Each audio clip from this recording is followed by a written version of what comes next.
Nu, Viktor, 14. reize, kā tu jūties šovakar? Pacilāti jūtos ļoti labi.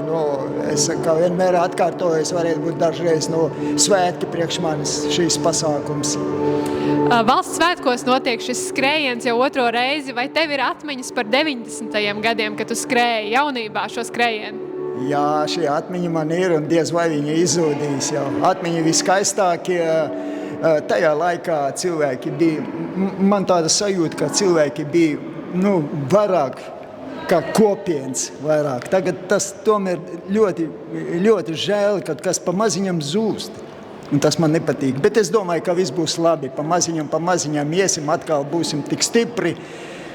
Kā tā, ar to man tas atmiņā. Kā tu plānosi trasi? Skatos, tev ir sagatavots paciņas uz kontrolpunktiem. Pastāst, kas tur ir iekšā. Es varu vienkārši parādīt, lai tur ilgi nestāstītu, teiksim, man te paņem uz dulo stalbei. Es jau stāstīju, ieminējis, ka tagad pavisam pamainīju, kā ne jau sporta, paskatāmies, kas tur man ir. Ķīselis, kā vienmēr ķīselis, ola, speķīts, katram gadījumam zinu, kā ir, arī. Un sporta želēja viena. Tad 3 sporta želējas pašās beigās būs jau tā. Būtībā viss jau, nekas tur, varētu būt arī bišķi atšķirās, bet ļoti minimāli. Tas pats jau. Un kā bija toreiz jaunībā? Ko tu ēdi?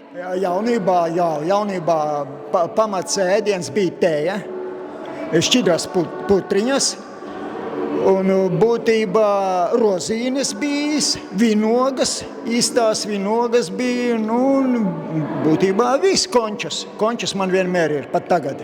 Kabatā tas ir kā avārijas situācija, ja kaut kas trūkst vai nevar, tad konči iemet iekšā, un tas kā glābiņš man.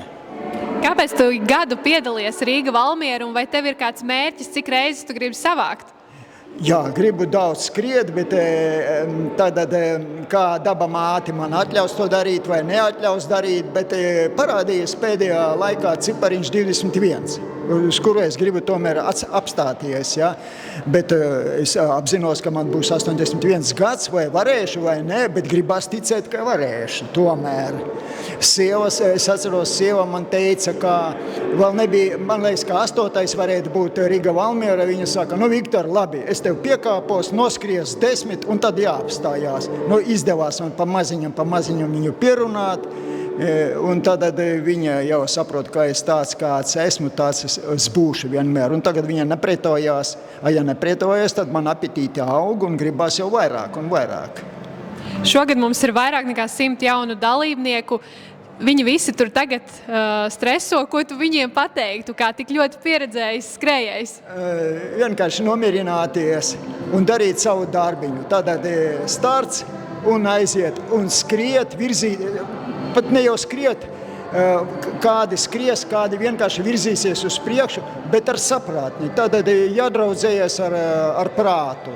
Nevajag nekādā gadījumā, pašā sākumā skriet ātri. Ja būs spēks, otrajā distances pusē tu varēsi pātrināties. Tad 100% tas cilvēks finišēs.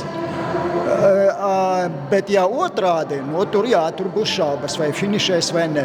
Bet prieka nekāda nebūs cilvēkam. Viņam jābūt finišēt tādām, lai viņš finišē un lai viņam būtu prieks no visa šā pasākuma.